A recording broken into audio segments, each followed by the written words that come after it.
Olá, galera! Agora nós vamos então aprender sobre a notação de conjuntos, tá? O que é a notação de conjuntos? A notação de conjuntos é como a gente monta, é como a gente vai anotar ele, né? Então, como que a gente vai fazer para construir um conjunto?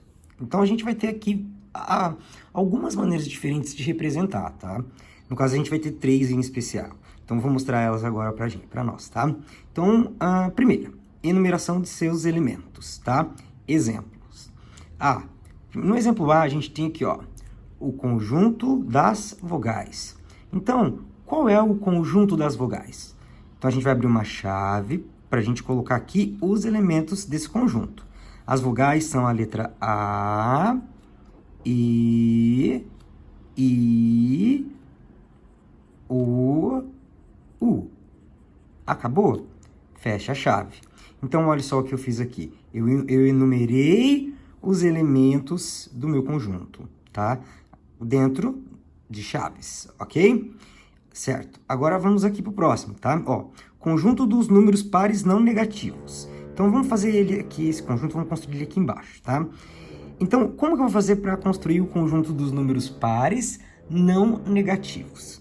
Então, primeiro eu vou fazer aqui, eu vou abrir a chave, tá?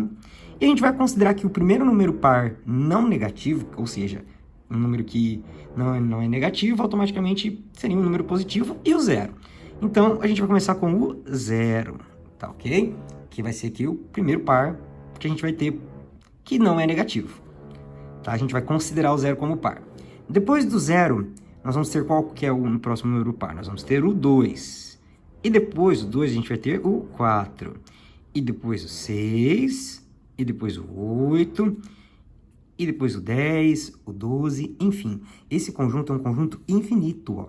Então, o conjunto dos números pares não negativos é 8, depois 10, 12, 16, perdão, 14, 16, 18, 20, 22, 24, 26, 28, 30, enfim, ele não acaba. Quando eu tenho um conjunto infinito, o que a gente vai fazer?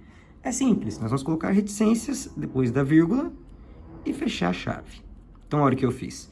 8, reticência, vírgula e reticências. Isso significa que este conjunto ele é infinito, ele tem infinitos elementos, ok? Tem como colocar todos, escrever todos? Não, mas tem como representar de uma maneira matemática esse infinito, ok? Ótimo. Então, agora a gente vai falar da segunda forma, da segunda notação que a gente pode usar para montar conjuntos, ok? Já na segunda maneira que a gente vai apresentar aqui os conjuntos, nós vamos fazer ele enunciando uma propriedade comum, tá? Então, nós vamos ter aqui o conjunto A, ou a letra maiúscula, né? Porque a gente não sabe o nome que a gente vai dar para o conjunto, o que é esse conjunto.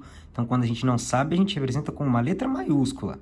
Então, esse conjunto é igual a um número, esse x pode ser um número, pode ser uma letra, um elemento, né? Tal que esse elemento possui tal propriedade. Então, nós vamos ter aqui a letra X que vai representar um elemento, lembra que elemento é letra minúscula, tá? E isso vai ter uma propriedade que vai ser aplicada. Lendo assim, olhando assim, parece bem complexo, tá? Mas é bem mais fácil do que parece. Essa aqui só é a forma genérica de falar sobre dessa maneira de enunciado, tá? Com os exemplos agora vai ficar bem mais claro. Então, para fazer aqui, eu vou usar os mesmos exemplos que eu usei no anterior, tá? Então, lá o primeiro exemplo que a gente tinha era o conjunto das vogais, né? Então, aqui a gente tem representando assim, ó, x, tal que x é vogal. Então, vamos enumerar os elementos aqui. Seria da mesma maneira, ó.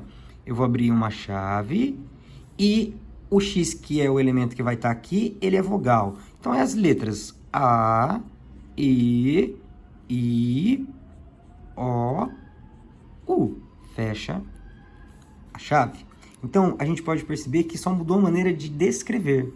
Lá estava por escrito e agora a gente colocou aqui de uma outra forma, que a gente representou, então, esse conjunto aqui através de uma tal propriedade, tá? E no caso daqui, a propriedade é que o elemento é uma vogal. Na letra B, por exemplo, a gente tem aqui, ó, que o x, que é esse elemento, a gente vai determinar o conjunto, né, que possui o elemento x.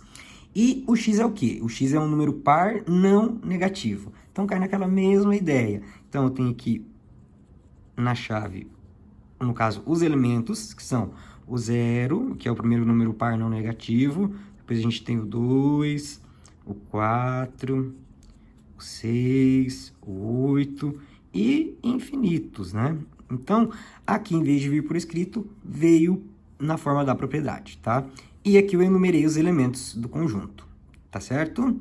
Então, essa daqui foi a segunda maneira de fazer, de representar conjuntos, tá? Nós temos também uma terceira maneira, que é através dos diagramas, tá? Através dos diagramas é bem tranquilo. Por exemplo, aqui, ó, nós temos esse primeiro diagrama aqui, o diagrama A. Então, a gente pode perceber aqui, ó, que a letra A está maiúscula porque é o conjunto A. E esse conjunto A, ele ocupa esse espaço aqui, ó, tá? E aí a gente colocou aqui, ó, A, E, I, O, U. Tudo dentro deste, no caso, quadrado aqui, que eu fiz um esboço, tá? É interessante falar de esboço agora. Esboço, galera, é um desenho que você pode fazer assim livremente, tá? Que vocês podem ver que eu fiz aqui uma coisa que tentou ser um quadrado, né? Eu fiz aqui sem régua. Isso é um esboço, só fiz um esboço, tá? Que nem eu fiz aqui o esboço aqui da forma circular, tá? A gente vai usar mais, no caso, no caso, o conjunto B, da forma que a gente faz aqui no conjunto B, da forma circular, ok? Então, na representação de diagramas, nós vamos ter aqui a ideia, então, também de ser representado dentro de um círculo, tá? Então, B é A, E, I, O, U. Isso para nós, lá para frente, vai ser muito importante, para a gente entender alguns conceitos, tá? Parece simples agora, mas lá na frente vai ter o seu valor, ok? Bom, falamos então agora da terceira forma de representar, vamos começar um novo tópico a seguir. Então, agora a gente vai falar um pouco sobre o conjunto unitário, tá? O conjunto unitário é aquele conjunto que possui apenas um elemento, tá? Então, ó, conjunto unitário. Que exemplo que a gente tem? A gente tem exemplo aqui a letra A. Na letra A, galera, a gente tem aqui que o único elemento que tem nesse conjunto é o número 1. Então, ele é um conjunto unitário. Ó, o B aqui, ó, ele é um conjunto formado pelo número 20. Também só tem o número 20, um conjunto unitário. Na letra C, eu coloquei ele aqui, ó, o conjunto unitário, através aqui de uma representação que a gente faz, no caso, aqui com no sentido de propriedade, tá? Então, aqui, ó, vamos ver qual que é o elemento. A gente tem um elemento que é o x, e a propriedade dele é que x é um mês com inicial f. Então, se a gente pensar em todos os meses que a gente tem no ano, o único mês que começa com a letra F é o mês de fevereiro. Então, fevereiro.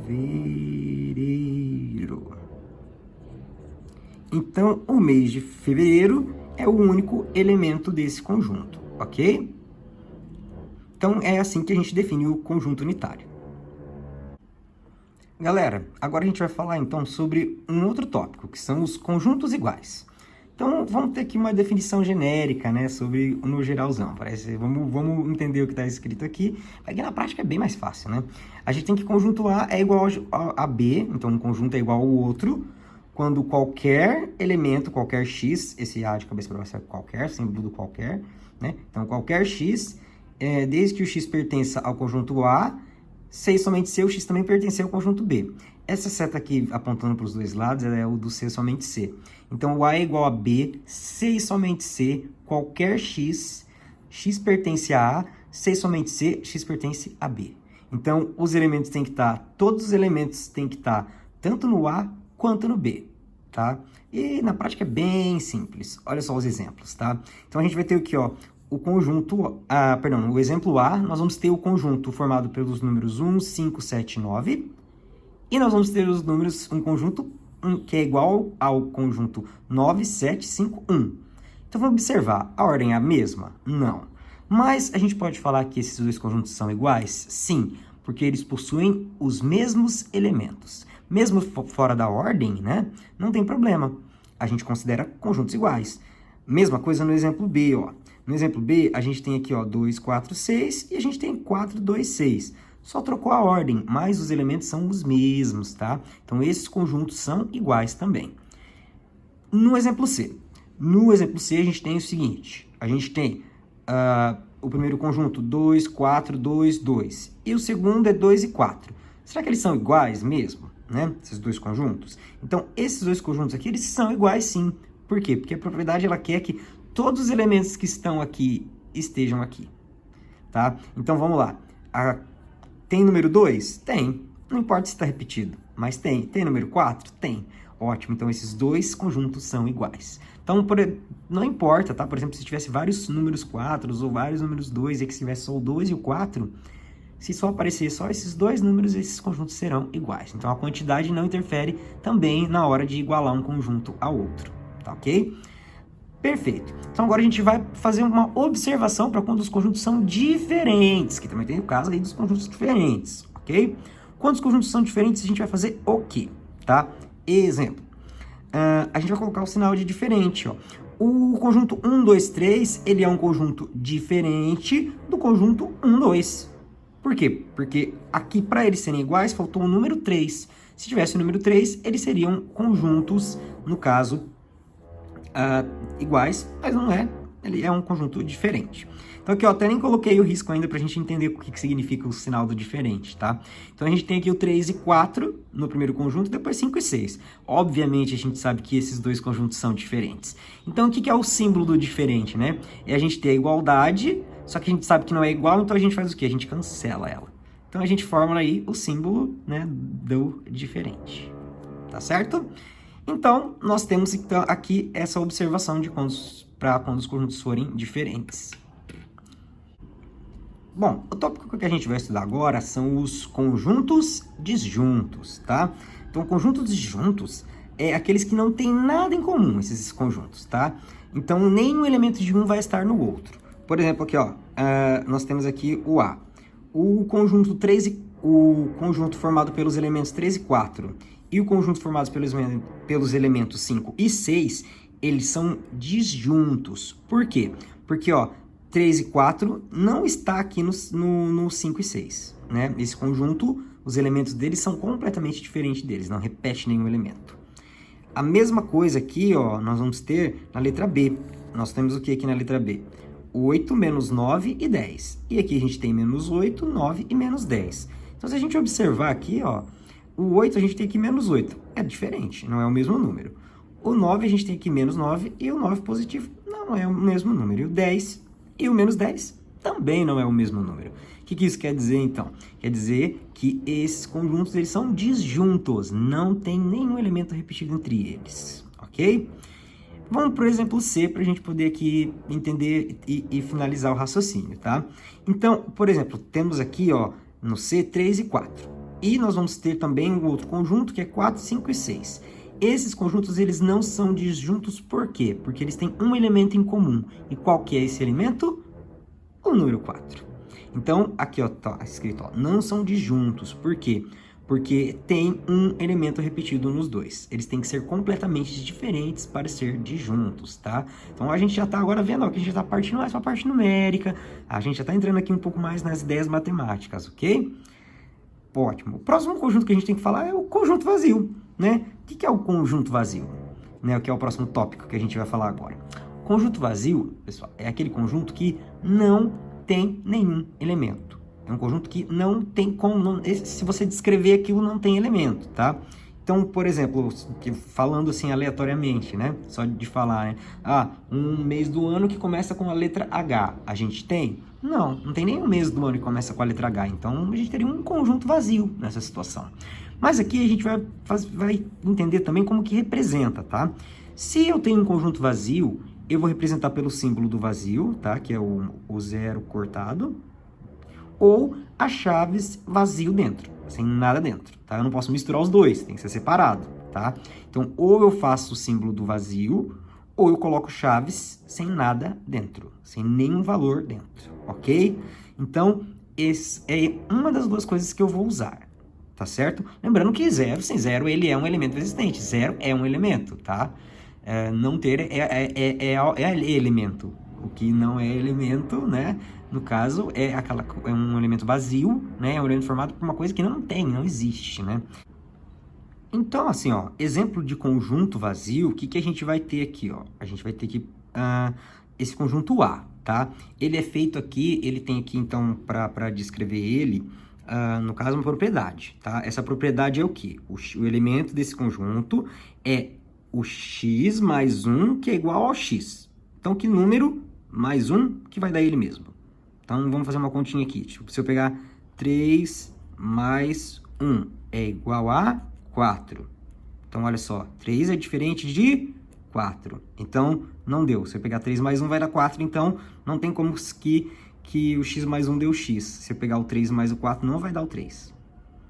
Então, e se eu pegar e fizer isso com qualquer número, também não vai dar certo. Então, ó, 3, eu vou pegar o 4 agora. 4 mais 1 é igual a 4?